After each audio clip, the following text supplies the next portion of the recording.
अब तक रोमियो की पुस्तक के माध्यम से हमारी ज्ञान यात्रा में हमने इस प्रश्न पर विचार किया है कि क्या इजराइल को उनके मसीहा यीशु को अस्वीकार करने के कारण अलग कर दिया गया है। हमने कुछ समय यह उत्तर देने में बिताया है कि इजराइल अभी भी परमेश्वर की चुनी हुई जाति है और वे एक दिन प्रतिज्ञा किए गए देश में पुनः स्थापित किए जाएंगे, जैसा कि परमेश्वर ने उनसे वादा किया था।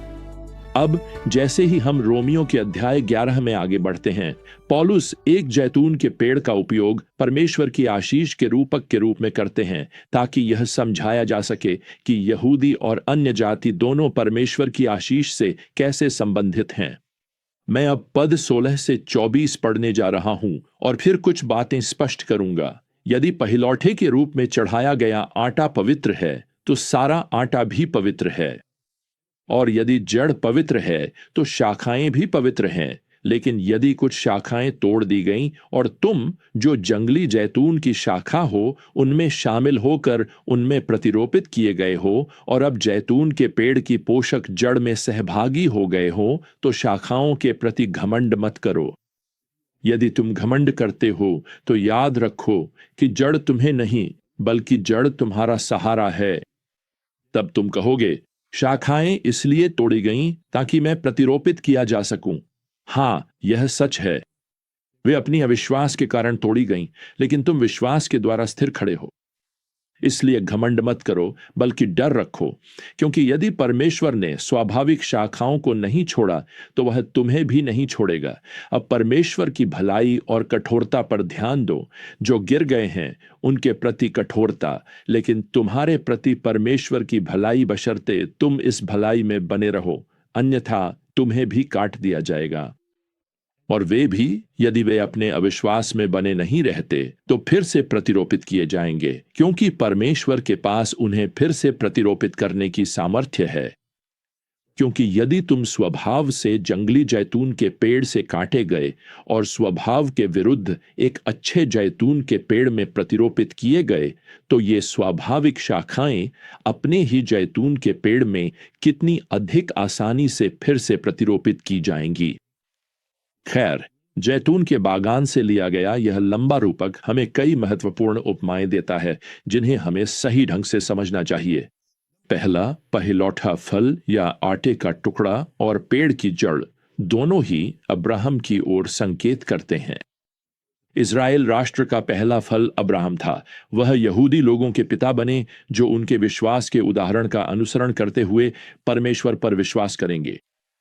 यहां दूसरी उपमा यह है, अच्छे संवर्धित शाखाएं सामान्य रूप से इजरायलियों का प्रतिनिधित्व करती हैं और जंगली जैतून की प्रतिरोपित शाखाएं सामान्य रूप से अन्य जातियों का प्रतिनिधित्व करती हैं। अब यह स्वाभाविक होगा कि यहूदी लोग यह माने कि जैसे अब्राहम को परमेश्वर ने स्वीकार किया, वैसे ही उन्हें भी परमेश्वर ने स्वीकार किया है। लेकिन यह उपमा यह खबर देती है कि अब्राहम के कुछ वंशज काट दिए गए। क्यों? अविश्वास के कारण। अब समझने के लिए तीसरा बिंदु यह है, आटे का लोथड़ा और जैतून का पेड़ परमेश्वर की आशीष का प्रतिनिधित्व करते हैं। अब यह दिव्य आशीष मुख्य रूप से पुराने नियम के युग या समय में इस्राएल द्वारा अनुभव की गई थी। अब इस नए नियम के युग में दिव्य आशीष मुख्य रूप से अन्य जातियों द्वारा अनुभव की जा रही है। अब यहां मैं एक चौथा महत्वपूर्ण बिंदु जोड़ना चाहता हूं। जैतून का पेड़ चर्च कलीसिया नहीं है, और यह उद्धार मुक्ति का संदर्भ नहीं है।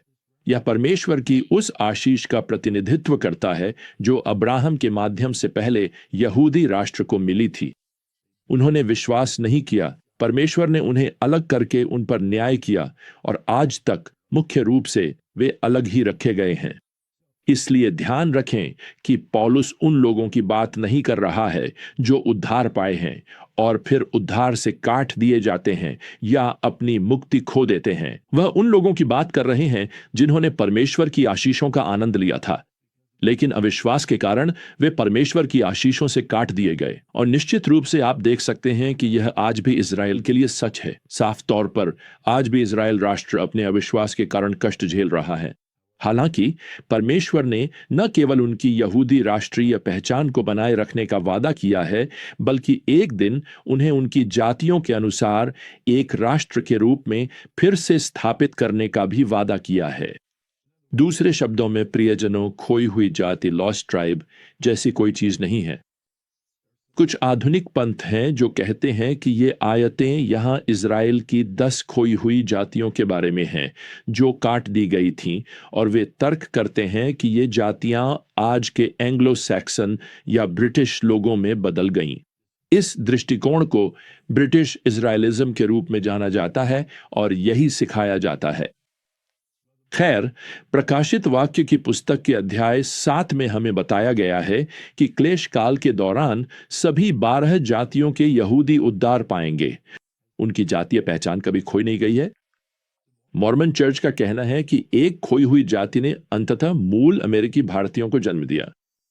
खैर, जब जोसेफ स्मिथ ने यह कहा था कि उन्हें एक स्वर्गदूत से यह जानकारी मिली कि भारतीय यहूदियों के वंशज हैं, तब डीएनए जैसी कोई चीज मौजूद नहीं थी। असल में अब सदियों बाद डीएनए ने यह पूरी तरह से गलत साबित कर दिया है और मॉर्मन चर्च अब किताब ऑफ मॉर्मन को उसी के अनुसार बदलने और अनुकूलित करने में व्यस्त है।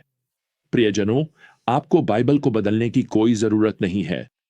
स्वयं यीशु ने मत्ती अध्याय 19 में सहस्राब्दी राज्य में इज़राइल की सभी 12 जातियों की उपस्थिति का उल्लेख किया है।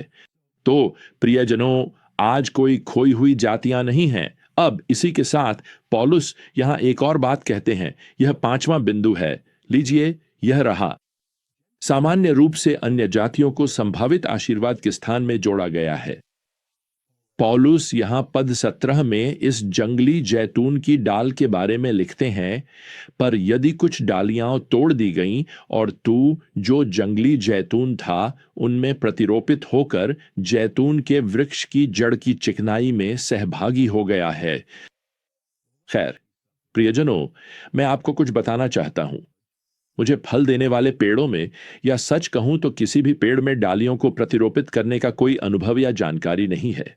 मैं तो अपने ही घर के सामने घास भी नहीं उगा सकता।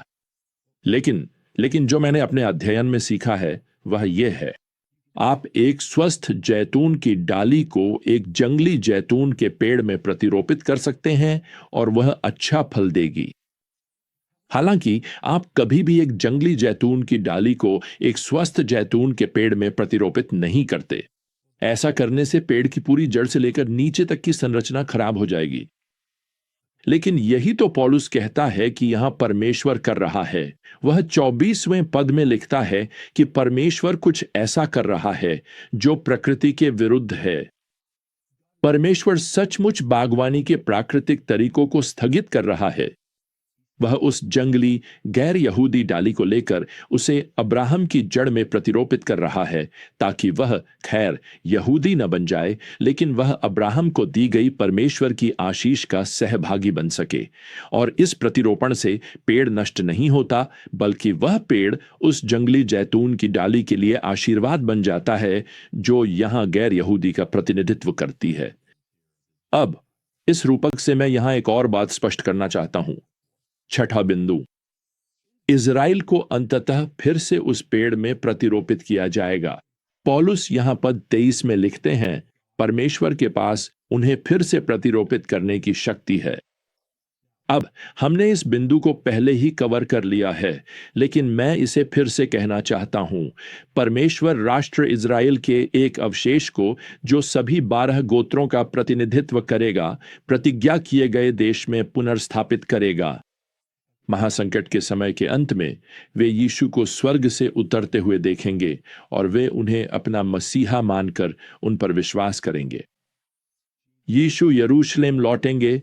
वह अपना सहस्राब्दी राज्य यानी 1000 वर्षों का राज्य स्थापित करेंगे और इज़राइल परमेश्वर की आशीषों का पूर्ण रूप से अनुभव करेगा।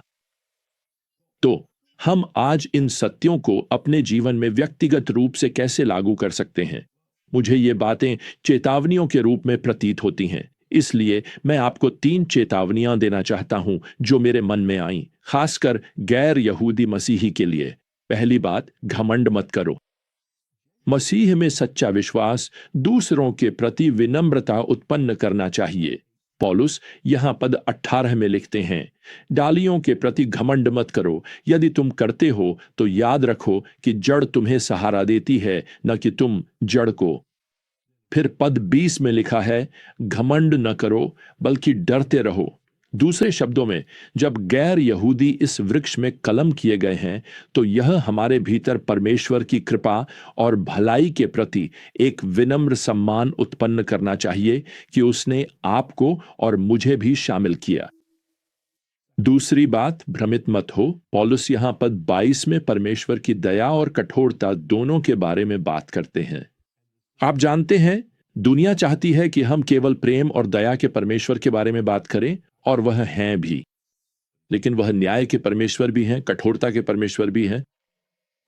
अब एक और चेतावनी है। तीसरी बात, उदासीन मत बनो।